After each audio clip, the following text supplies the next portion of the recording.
राधे राधे मेरे प्यारे भाइयों बहनों, माताओं व बंधुओं। आज जेठ मास बड़ा सोमवार मैं आपके लिए लाई हूँ सोमवार की कथा। बंधुओं, जिसे सुनने मात्र से आपके सभी कष्टों से आपको मुक्ति तो मिलेगी ही, और यदि किसी को पुत्र प्राप्ति की इच्छा है तो उसे पुत्र की प्राप्ति होगी।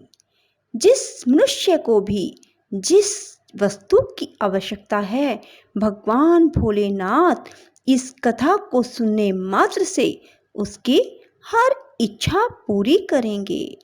बोलो शिव शंकर भोलेनाथ की जय।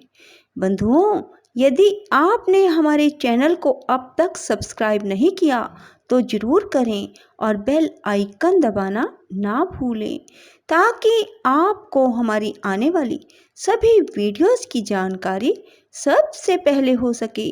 बंधुओं, पूरी कथा को सुनने के बाद कमेंट बॉक्स में हर हर महादेव, हर हर महादेव, हर हर महादेव जरूर लिखें। एक बार एक साहूकार था। उसके घर में धन आदि किसी प्रकार की कोई कमी नहीं थी, परंतु उसके कोई पुत्र नहीं था। वह इसी चिंता में रात दिन रहता।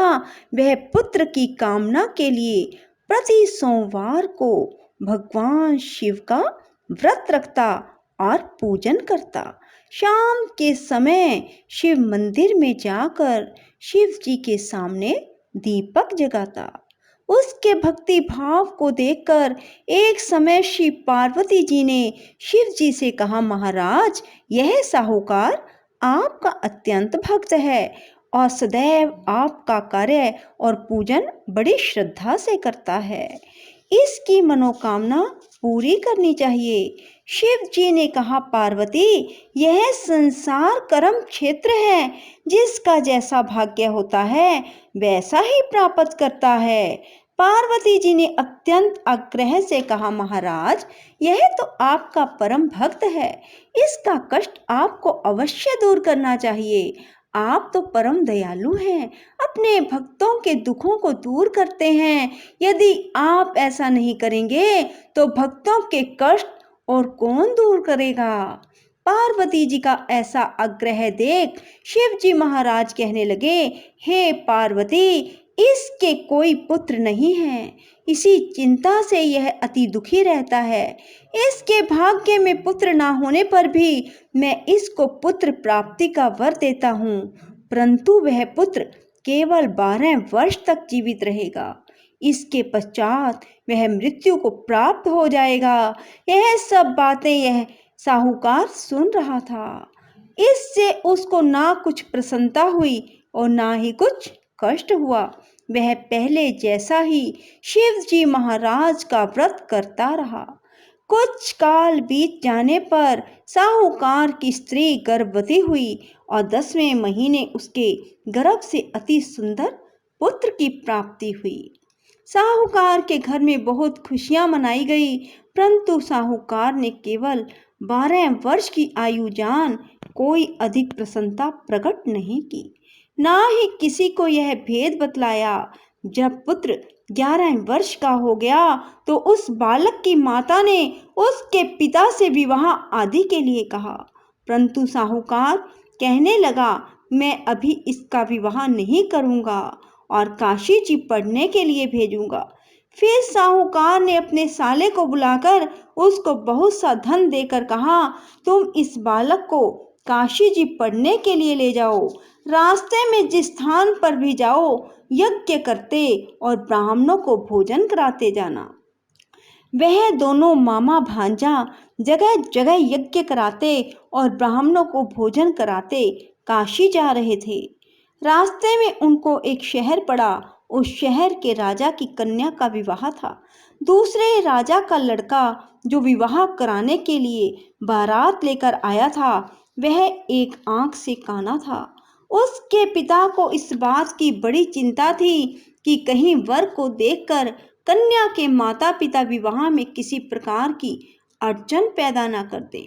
जब उसने अति सुंदर सेठ के लड़के को देखा तो मन में विचार किया कि क्यों ना इस लड़के को वर के कपड़े पहनाकर घोड़ी पर चढ़ा दिया जाए।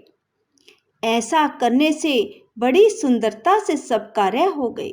वर के पिता ने सोचा, यदि विवाह कार्य भी इसी लड़के से करा दिया जाए तो क्या बुराई है। ऐसा विचार कर राजा ने लड़के और उसके मामे से कहा, यदि आप फेरों और कन्यादान का काम करा दें तो आपकी बड़ी कृपा होगी। हम इसके बदले में आपको बहुत सा धन देंगे। उन्होंने स्वीकार कर लिया और विवाह कार्य भी बहुत अच्छी तरह से हो गया। परंतु जिस समय लड़का जाने लगा तो उसने राजकुमारी की चुंदरी के पल्ले पर लिख दिया कि तेरा विवाह मेरे साथ हुआ है, परंतु जिस राजकुमार के साथ तुमको भेजेंगे वह एक आंख से काना है। मैं तो काशी जी पढ़ने जा रहा हूँ। उस राजकुमारी ने जब चुंदरी पर ऐसा लिखा देखा तो उसने राजकुमार के साथ जाने से मना कर दिया और कहा कि यह मेरा पति नहीं है, मेरा विवाह इसके साथ नहीं हुआ, वह तो काशी पढ़ने गया है। तब राजकुमारी के माता पिता ने कन्या को विदा नहीं किया और बारात वापस चली गई। उधर वह सेठ का लड़का और मामा काशी जी पहुंच गए। वहां जाकर उन्होंने यज्ञ करना और लड़के ने पढ़ना शुरू कर दिया। जब लड़के की आयु 12 साल हो गई तो उस दिन भी उन्होंने यज्ञ रचा रखा था। लड़के ने मामा से कहा, मामा जी आज मेरी तबीयत कुछ ठीक नहीं है। मामा ने कहा, अंदर जाकर सो जाओ।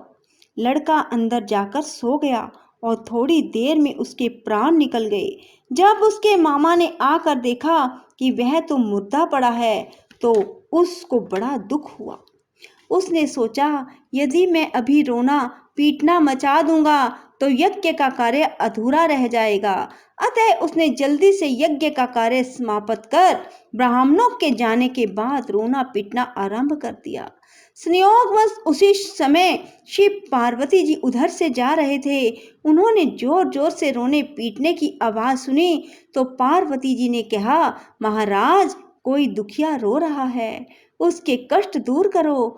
तब शिवजी बोले, इसकी आयु इतनी ही थी सो भोग चुका।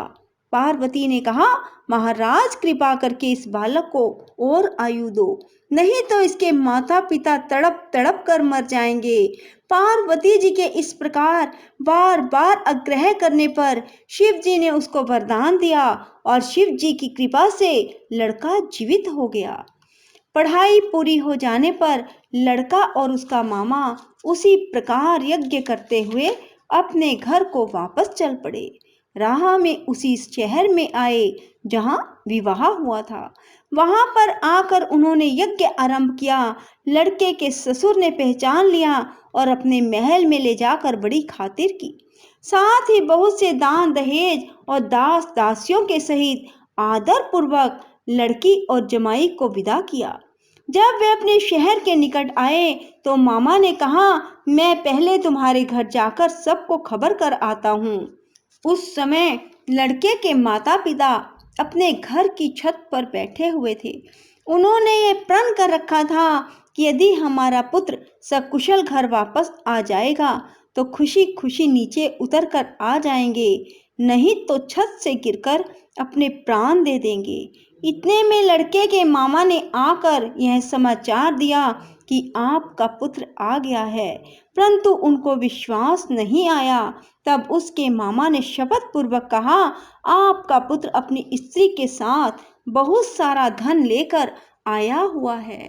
तो सेठ ने आनंद के साथ उसका स्वागत किया और वे सभी बड़ी प्रसन्नता के साथ रहने लगे। जो कोई भी सोमवार का व्रत रखकर इस कथा को सुनता और पढ़ता है उसके सभी दुख दूर होकर भोलेनाथ उसकी समस्त मनोवांछित इच्छाएं पूरी करते हैं। बोलो शिव शंकर भोलेनाथ की जय। राधे राधे। जय श्री कृष्णा। बंधुओं, यदि आपको हमारी वीडियो पसंद आए तो इसे लाइक करें और शेयर भी जरूर करें। धन्यवाद।